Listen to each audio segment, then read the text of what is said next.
have Harrison Tyler right here. He's a senior in the interdisciplinary sculpture program at MICA, graduates in May, right? That's right. All right, yay. Harrison has really accomplished a lot in the past year, and we've been really lucky to have collaborated with him on several occasions.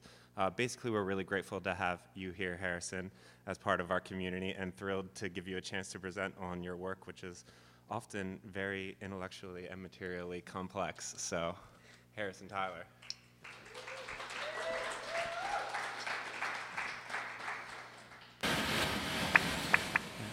Thank you. All right, thank you all for coming. And thank you guys for having me here. And also I'll thank you all ahead of time for your patience tonight. The liver is the largest organ in the body. Liver tissue is composed of a compact mass of multi-sided units known as hepatic lobules. Each lobule consists of a central vein, which acts as a tributary of the hepatic vein and conducts processed blood away from the lobule, surrounded by plates of liver cells. The liver receives blood from two sources.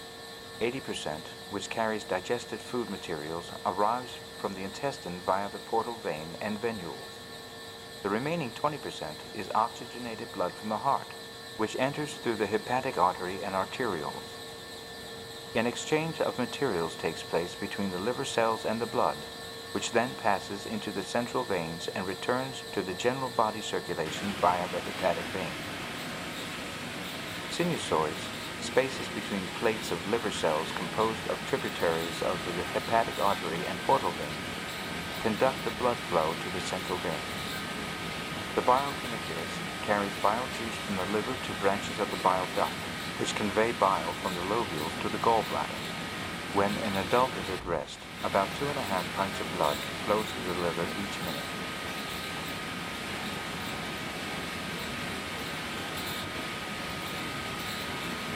The architectural space built to contain the body is the shadow of living, a functional counterpart and sensorial frame for being in the world.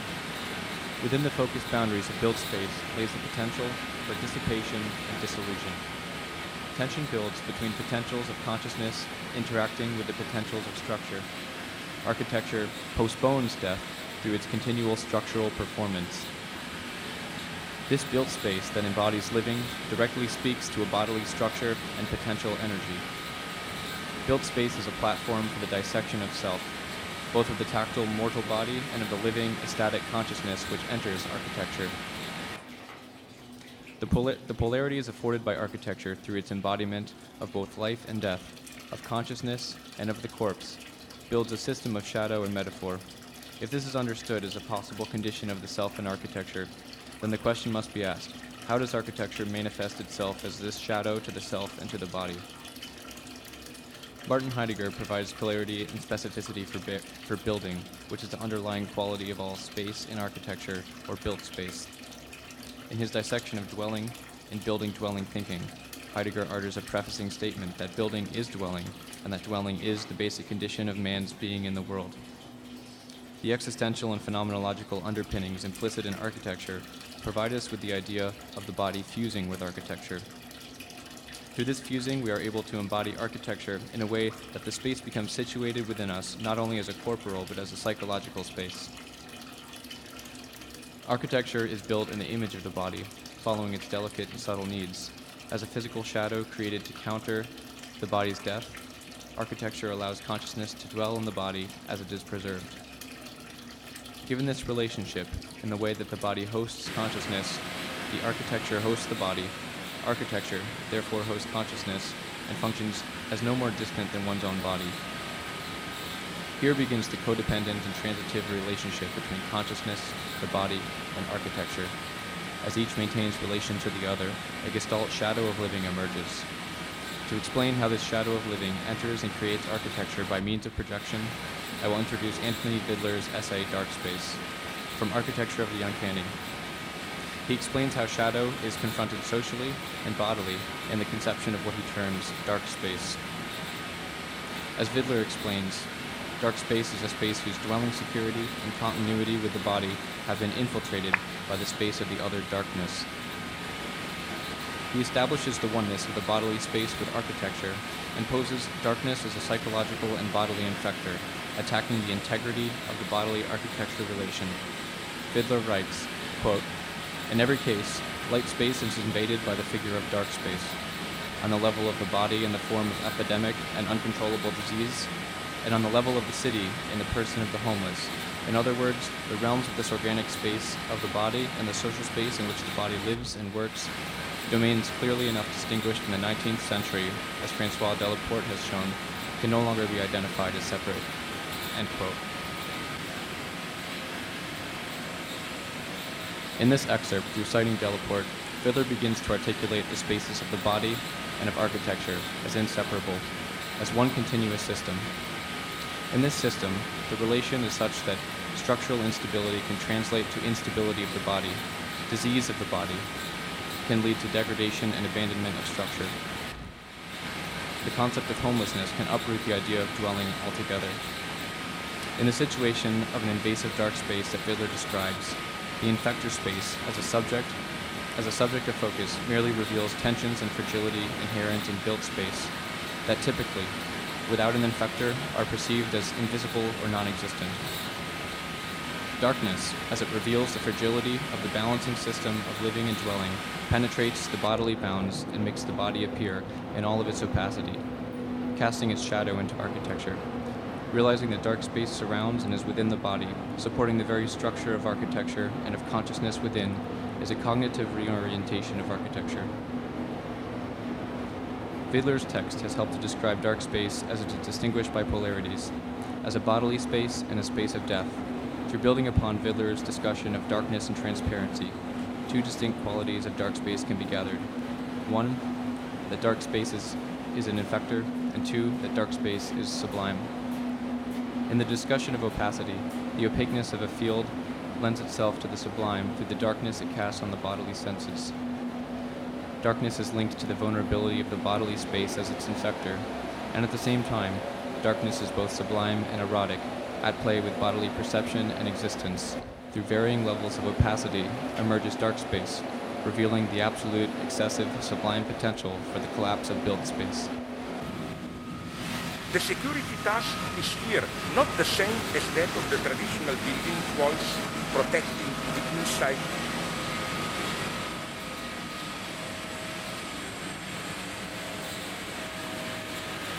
The security task is here not the same as that of the traditional building walls protecting the inside from external dangers. The fateful difference is that the envelope secures a privatized public space. A quote from Zaire Apollo, of course. A more permeable definition of the property boundary is more likely to effectively accommodate a fluid relationship between private and public in an age when the public realm is increasingly built and managed by private agents. End of quote.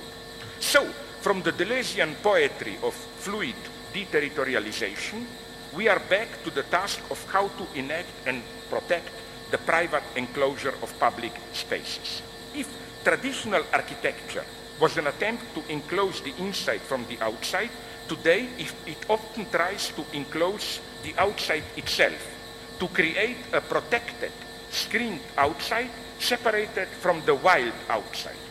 The envelope which isolates a set of buildings is thus the urban architectural version of a process long known in political economy as the enclosure of the commons.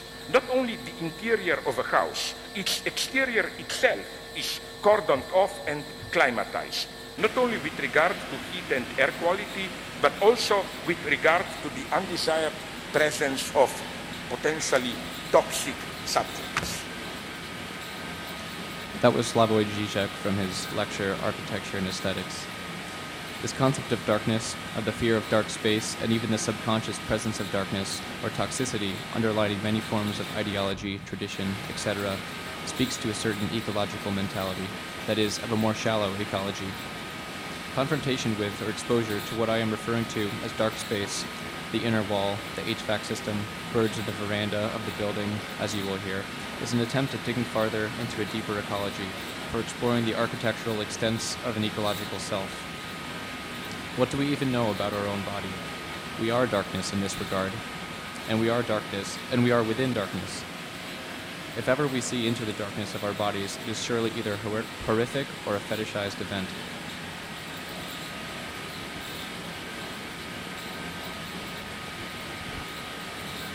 Testing. Testing.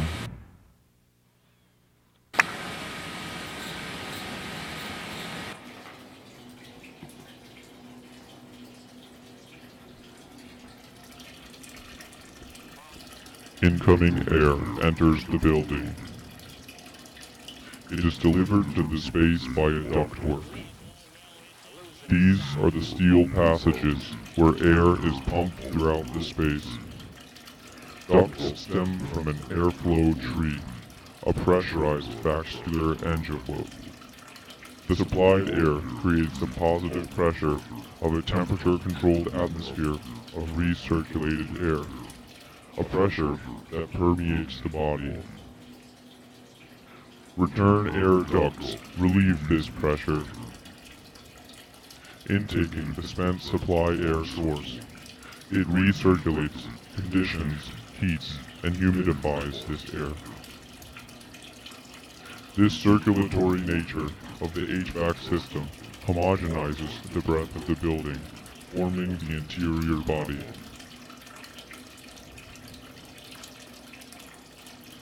The depths of this system reveal the permeability of the skin of architecture.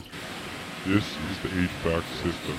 It is the home for physicality, for material, for ecological thought. Along with the HVAC system are the plumbing and electrical systems which make up the permeable bodily membrane of the building. This is the organ that for a moment distinguishes a direct passage between entities, between inside and outside. It supplies outside air to the underground basement of the building, to a space embedded in the earth. The air intake, my mouth, my lung, introduces outside air into the circulating interior flow of the HVAC system. A breath, an expansion of bounds. A system that is at all times simultaneously interior and exterior. When this air is breathed, the building is breathed. The HVAC system is breathed and internalized.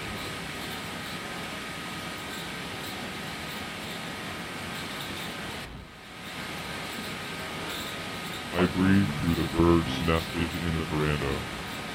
This nest is that from an American robin. It was built this summer in my veranda, in close proximity to the basement's air intake vent, and most likely the nest that contributed droppings and feathers to the vent earlier this summer. I speak from this vent. I speak through this boundary.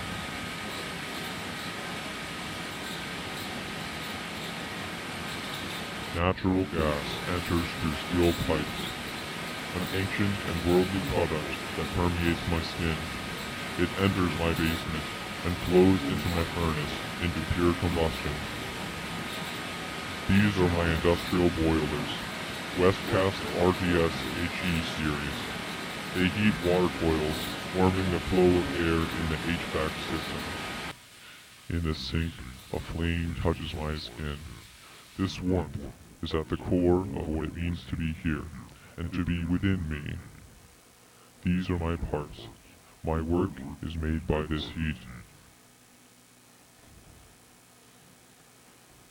Cast iron, wet base sections. Stainless steel, return temperature stabilizer. Insulated metal jacket. Cast iron smoke hood with integral damper. Integral flue gas collector. Burning mounting plate with insulation block. Front and rear flame observation boards. Stack thermometer. Steel angle floor rails. Ceramic fiber rope sealed between sections. Graphite port connectors. 80 psi working pressure sections. ASME relief valve, 40 psi max. Theraltometer, manual reset, high limit control, operating control.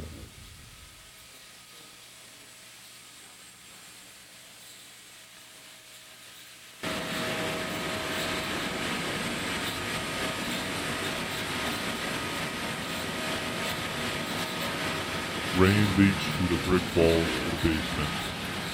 Water from the reservoir flows into the building's central pump. As easily as water pours in, I am flushed back outside into the outside space of the bay. This is the modulator of my internal liquid pressure, where incoming water is compressed and directed throughout the building. This liquid web flows alongside the electrical conduit and air ducts. Together, a system of compressed and directed matter, the veins of the interior body, the material of the world. The York Millennium water-cooled screw chiller waits patiently. This is the source of air conditioning system. It's winter now, and it sits dormant in the rain. The humidity from this rain, as it has flowed beneath the building and into the basement, will now enter the HVAC airstream just as the birds did this summer. At the same time that the world is filtered and funneled into these confines, it dissolves back into the world. Local ventilation pulls the products of my living out of my body. My toxins, my breath, my artwork flow outside. Through suction, dust collection, and outside receives the contents of this inside space as I have received the humidity of rain and the air of birds. Architecture is no more than a stirring of elements, a mixture that can be called I. The symbiosis of inside and outside, of body and building.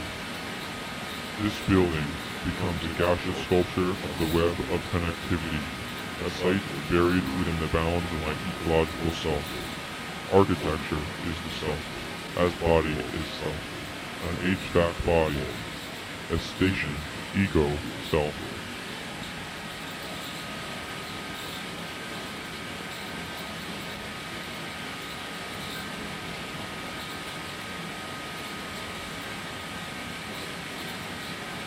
This October, I began living in my studio.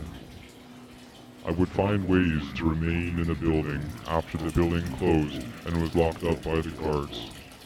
I would then go back up to the studio and sleep on the floor in plain sight till morning. I kept food and drinks by the window when it became cold enough and used various tools from the shop to cook and eat.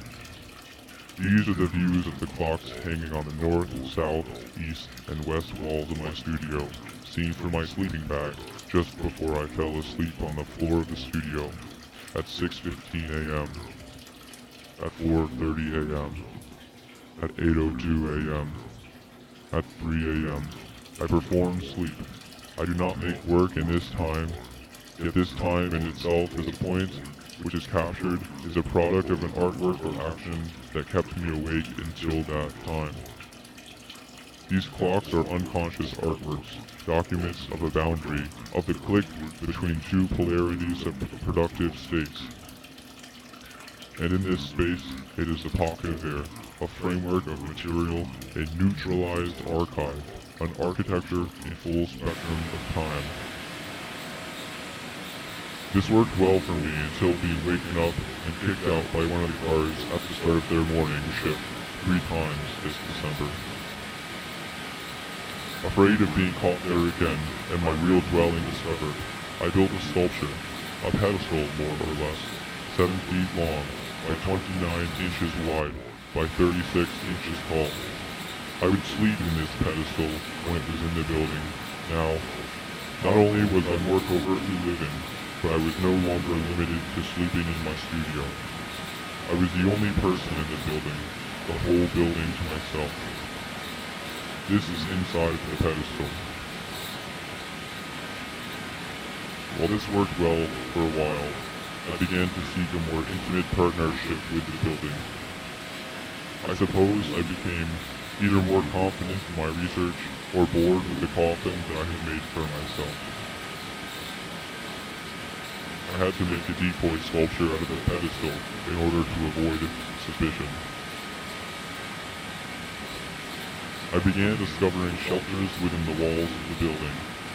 In between the original historic walls and the more recently constructed renovation walls, there is, in scope, an entirely new building. An entirely new relationship to this building that I thought I had already exhausted. This led me to the HVAC system. It is within a space like this that I found myself asleep. I nested with my yoga mat and sleeping bag between one central cyclone and a wall of heated water cooling. Within the HVAC system, I am engaged in a circulatory performance. I enter the architecture through an exchange of gases. I lived in the HVAC system of the building for 4 months. I started by bringing my own food, but I found it easier to scavenger for edible items in the attic. You might think that mice or roaches satisfied me, but it was the used HVAC filters that kept me alive. I found aluminum tape, used HVAC air filters, a book of technical notes, ball bearing lubricant, broken Ethernet cables, among many other items. These satisfied me for 4 months. Thank you.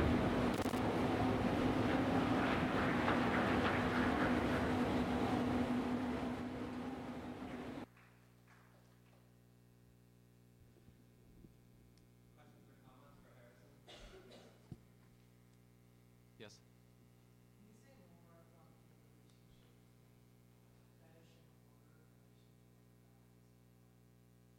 Would you say a fetish and horror? Well, I guess when I was talking about that, I was talking about a lot of the research I had been doing about the idea of toxicity and dark space in relation to architecture. And when I was thinking about that, I was thinking about this relationship, explicitly between what would be considered the inside and outside, and then looking at, the actual thickness of the membrane of the walls, or, if you're talking about architecture, it's the space within the walls, the HVAC system, kind of these marginalized spaces of the building itself, like these very utilitarian spaces.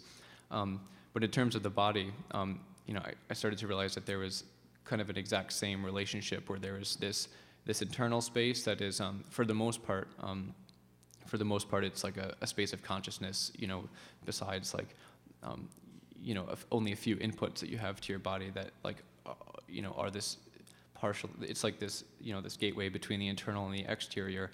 And then I just started to think if there were any cases of, this exposure of the inside to the outside and this exposure of this bodily dark space, and, just these examples that I could think about where, I was looking through a lot of autopsy videos, or also like human cadaver dissections, and also those like the diagram like I played in the beginning of the liver, and how it's either this very kind of gruesome, like explicit depiction of this inside of the body to a point where it's like almost like disgusting, depending on like how you can handle that, or even in the way that I guess when talking about the fetishizing of the internal body, in one way that diagram, that like scientific video diagram is, I guess how I see it, like this abstraction, but also like fetishization of the inside of the body. But also a lot of these places that I was finding this documentation of like innards, a lot of people were kind of posting on like these like gore forums and gore boards, and in a way that is like very fetishized, and so that's kind of how I found that.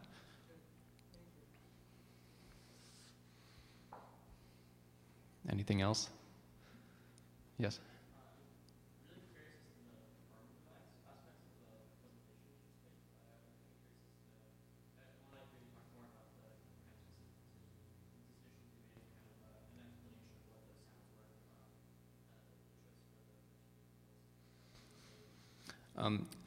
Well, so the performance was pretty much a reperformance of this video that I had made. And in the video, I had a computerized text-to-speech voice that was reading this transcript of this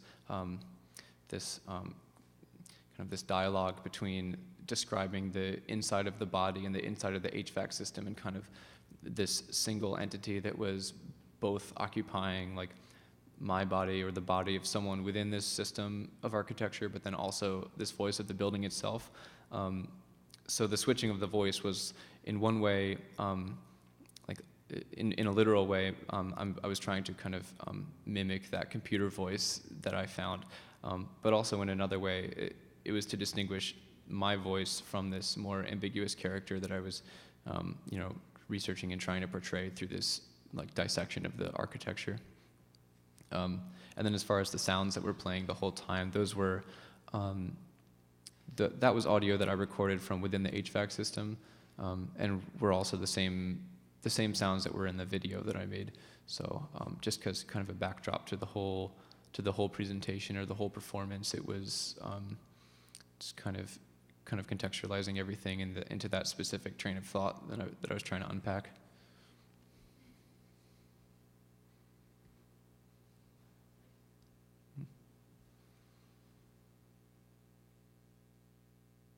Yes.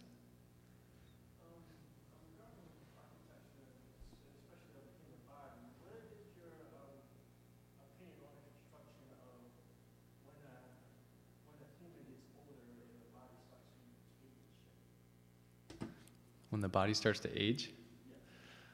Oh man. Well, I don't know. I guess I've been, with just about all of the work that I've been doing, I've been focusing a lot more on my actual interactions with architecture, and kind of the phenomenology of me being in a certain space or reacting to a certain system or spaces. And so I don't really know how I would answer that, other than I haven't, I've been taking a very personal, almost autobiographical approach to this. So I don't really know what to say other than my perspective of my own age in architecture. But I mean, one thing that I am interested in is how I was talking about the degradation of architecture, and how, in many cases architecture, maybe architecture would outlive a human, or vice versa, and just I guess as I age, I'm curious to see how certain monuments, or focal points of architecture, or pieces of architecture that have become focal points in my life, and to understand that relationship of how either are aging or decaying in respect to each other, and how where buildings open up and dark space becomes exposed in architecture or in the body, and just how that kind of continues. I don't really know. Yeah.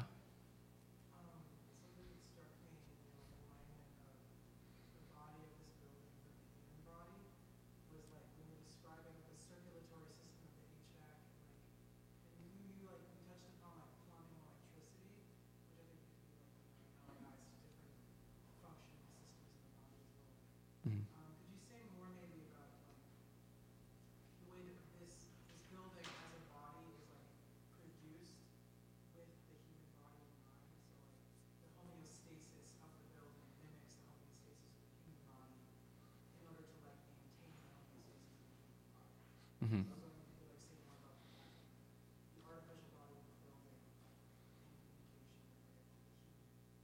Mm-hmm. Well, that's initially the first thing that I was attracted to was I initially understood that every single decision in making the building was completely to suit the needs of the human body, and the exterior of the building served some social filled some social need, but then the interior of the building, and especially in the utilities, every single part is just so specifically catered to supporting the human body. And there's a lot of interesting choices that are made in architecture, it's just the whole relationship of a cubic space in relation to this bulbous organically formed body, it's like always kind of a question. But yeah, that's initially what attracted me to that relationship. And then to the point where this, when a building becomes so extensive, when it's taking care of so many different bodies, or like an entire school or an entire institution, it becomes so extensive and mysterious to the point where it's almost like no one person can totally understand the extent of the building. And then also, as the building becomes older and becomes historic, that gap becomes even deeper. And it's at that point that I think it starts to kind of move to the level of actually being like a conscious, or like maybe conscious, but at least like this bodily entity on its own, where it starts to host its own beings, like animals, and when the walls crack and start to let in an outside space, and it starts to become like that, what was like initially thought to be like a very engineered passage between interior and exterior space, and then also the transit of bodies, like from inside and outside. With the age of the building, it starts to like be broken down and open up a little bit, and in the same way, that kind of like opens up the building as this more complex entity, I think. Yeah. Well, it seems like it seems like you have like a fairly intimate like relationship with the station building at this point, and in relating the building to a body, in that sense, I started thinking about like the emotional qualities of the building, or like the emotional capacity of the building, which you kind of started to talk about, like in talking about the complexities of the structure. And I wonder if that's also like reflected on your own outlook.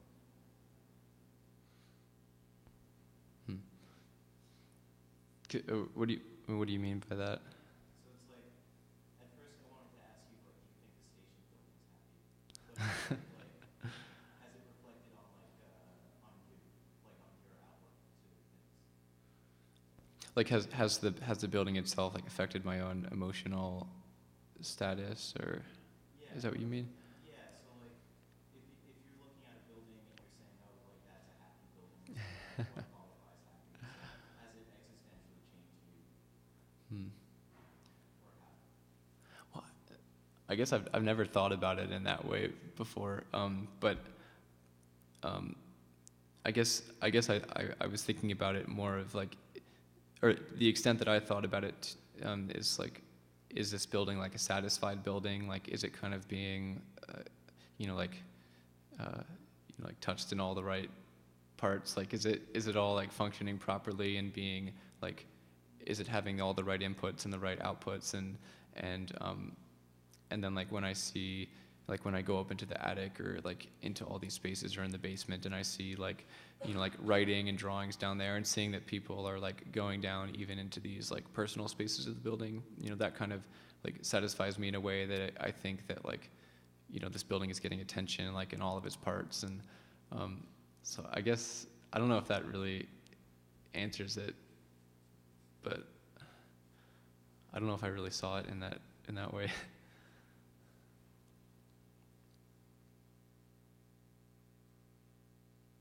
Yeah.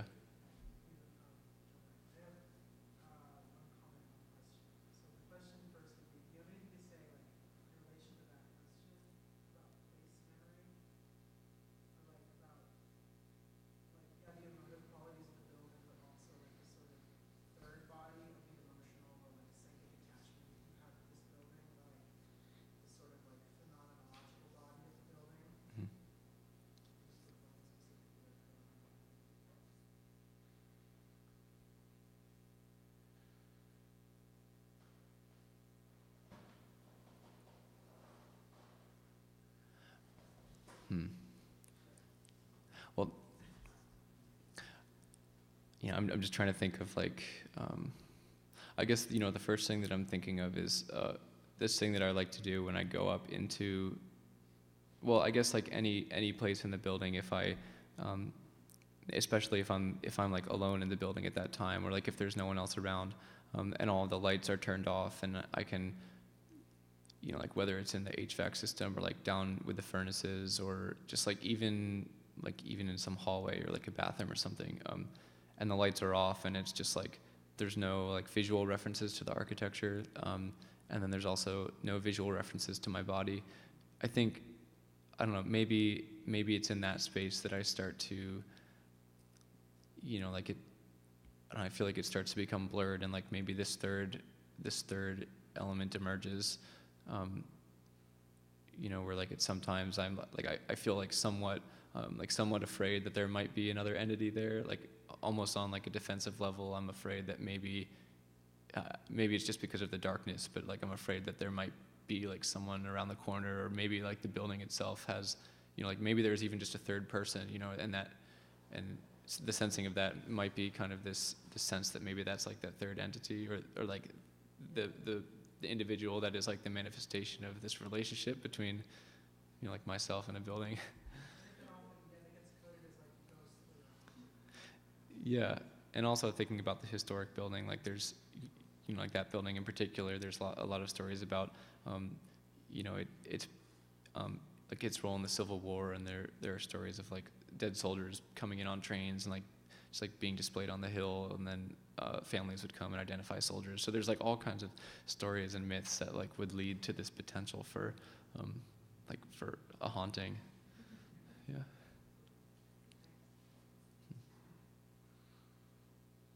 Anything else? No.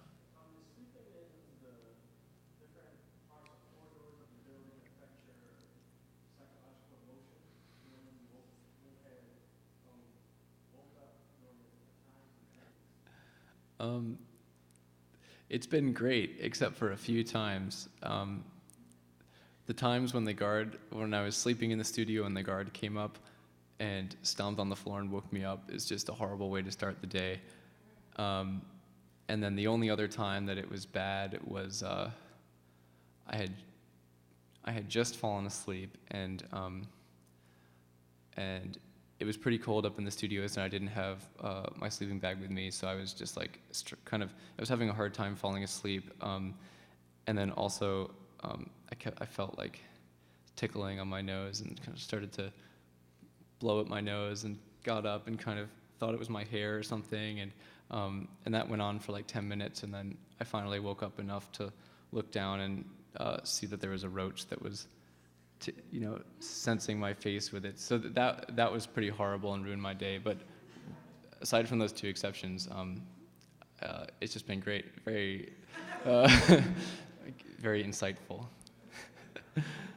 Yeah, because that's kind of what my studio practice has been for the year. So, all right, thank you.